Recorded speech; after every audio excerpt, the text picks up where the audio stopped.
Are you not sure how to quilt your project? Make a practice piece and play. Join me today for part 1.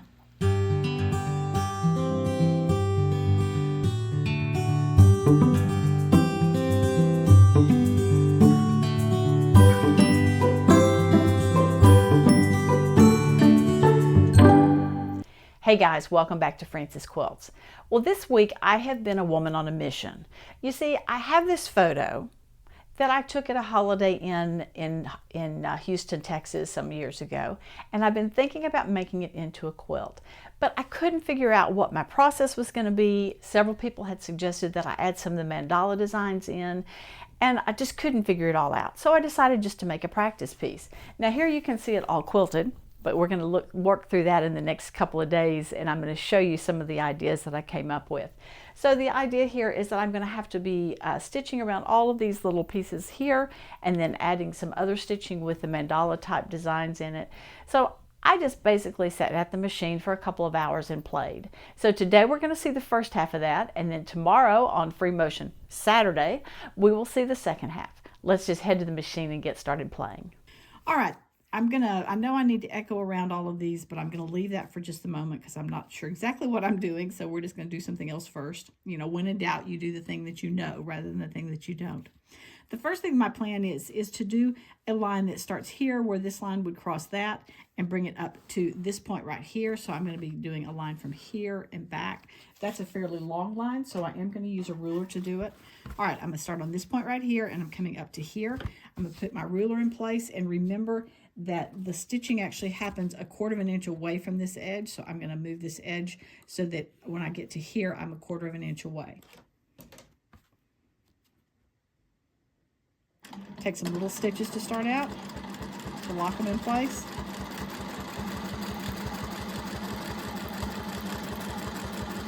Okay, that one's there. Now let's go back to here. We're going to come back to this point right here, and again we're going to line our ruler up so that it's 1/4 inch away from that point that I want it to actually stop at.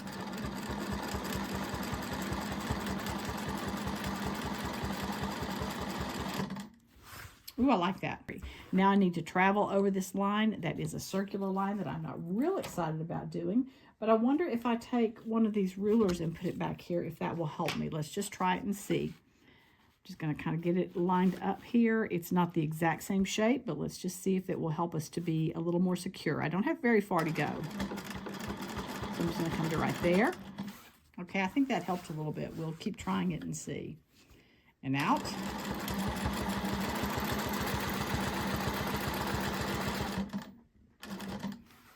Back.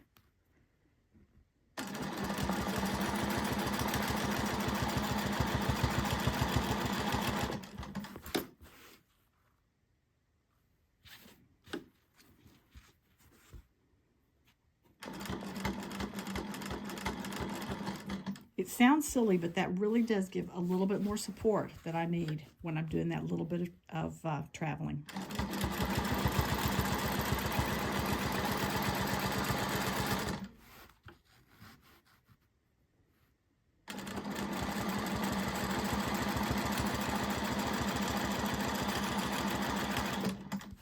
And I'm stopping to remind myself that I want to try to be as professional as possible when I'm doing this. I want to practice well. I don't want to just be haphazard and say, well, this is just a practice piece. I want to practice well.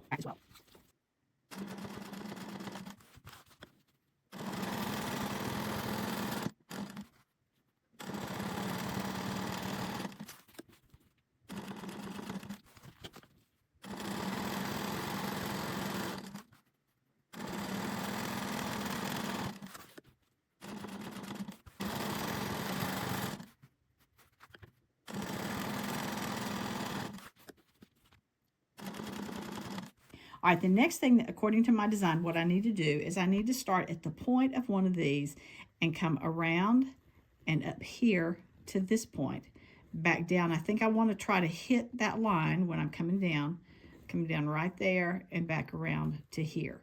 While I'm here, I might as well go ahead and go around this one. I'm going to go around it a couple of times. When I'm actually doing it on the quilt itself, I probably would use the same thread color here, but we're just going to try it with an alternating color and see what happens. So since I am close to this other one, let's just start with it. I'm going to come here. Now, ideally, this point would be on the line that I just did. It obviously is not. I don't know if you can see it there, but it's not for this one. So again, this is something I'm going to have to learn. Probably I'm going to need to maybe quilt this first before I ever applique these on. I'll have to think about that a little bit more. So I'm going to do the big thing first before I do the little one. I'm going to come from here, around and up, and then back around and down.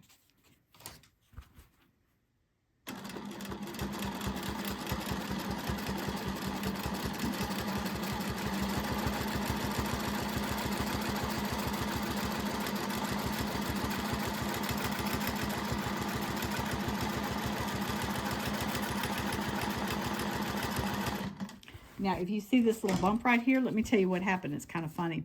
I've just pinned this in place. I have not basted it at all. I've just used pins on it, and one of the pins got stuck on my jeans, so that's where that little glitch was from. So now that I've done that, let's come back in and let's go around this little applique here.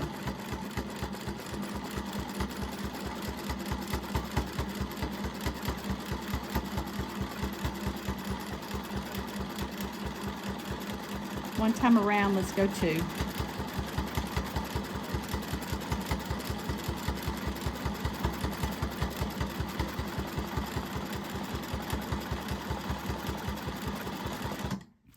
The reason I go two is because if I don't hit all of it on one, I will definitely hit it on two. You can see there's some fraying there. I'm going to have to figure that out. I may need to use some fray check or something like that. So let's come back down to that circle. And now we're going to work our way across to that one.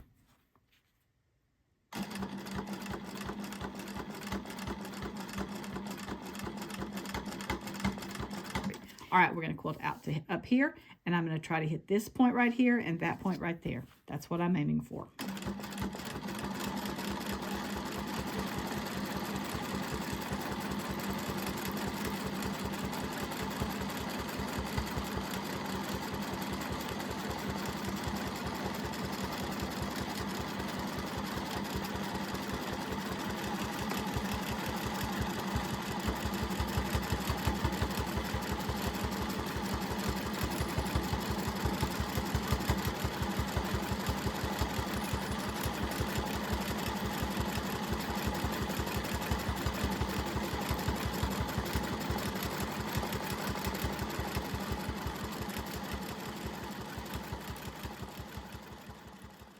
I'm definitely going to have to be doing that with the thread that matches this top.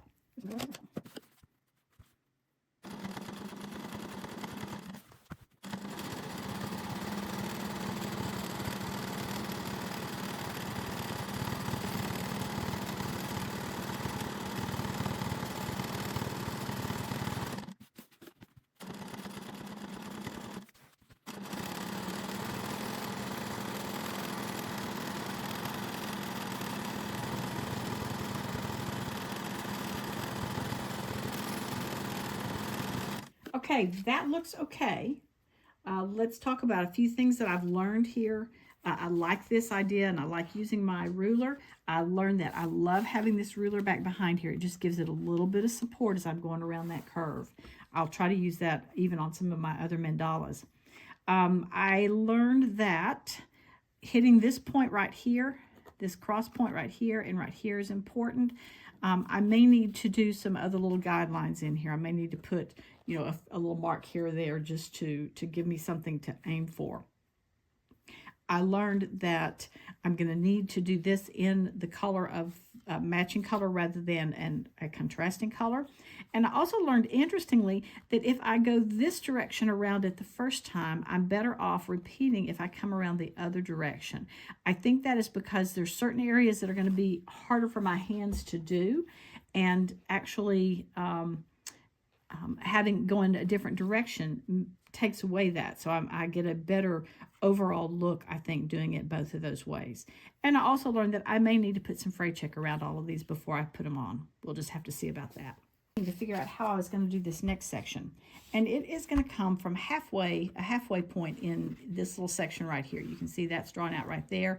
And I have just marked a little halfway point right there. I'm going to come from halfway there to halfway in this next one. And you see I've also marked some points in there as well. This is just going to be a curve that's going to come from here up to here and then back down to the halfway point of the previous one. I'm wondering, since that's a fairly big curve, I'm wondering about using a ruler for it.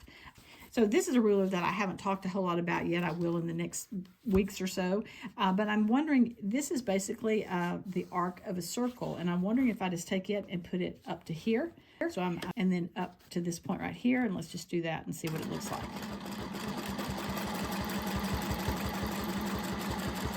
To there. And then I can turn it here and come back down to the other one.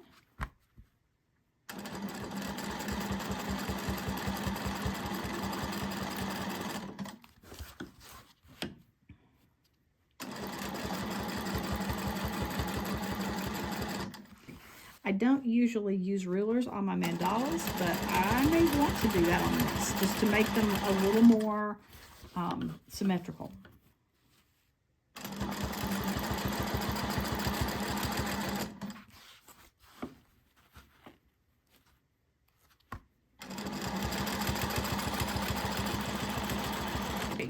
So the things that I've learned from this round are that I want to use a ruler, that this ruler is perfect for doing this particular thing. It may not work on some of the other arcs, but on that particular set, this ruler is perfect. All right, the next thing that I'm going to do is a series of arcs in through here, but I think what I'm going to do is do the largest one first. So it's going to come from this point up to here, and then from this point back down to here. Now the sway ruler will not work. The arc isn't long enough for that one. But I think this smiley ruler from Angela Walters will be. Let's see, if I start there and I'm coming up to here, that actually is a nice looking arc. So I'm going to use this smiley ruler to start, and I want to stop right up here at this point.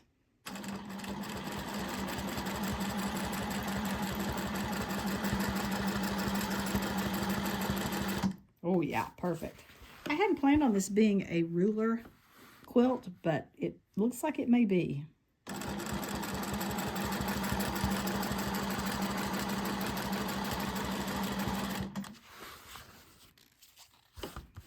It just makes everything so neat and even when I use the rulers.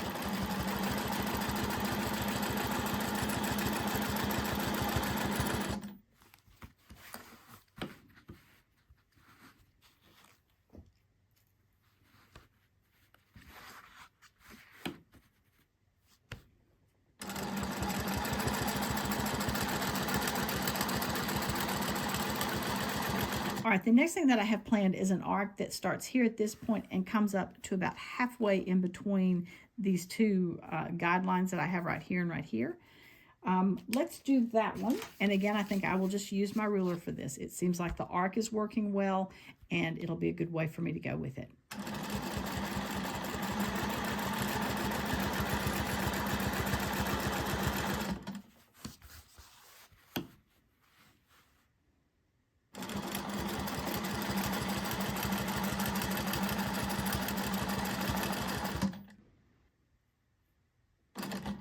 I am going to get some thread buildup in here, so I may need to rethink that and change it a little bit, but using the rulers, it may not be too big of a deal. We will see. So I'm going to estimate about halfway in there.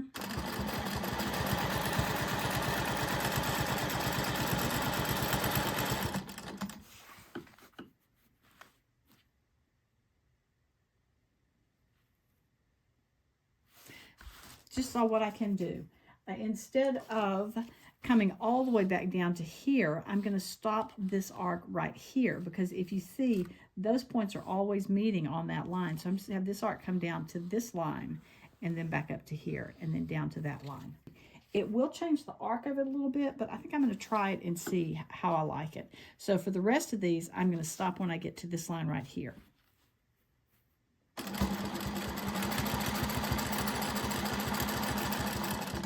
That will get rid of any thread buildup that I was worried about.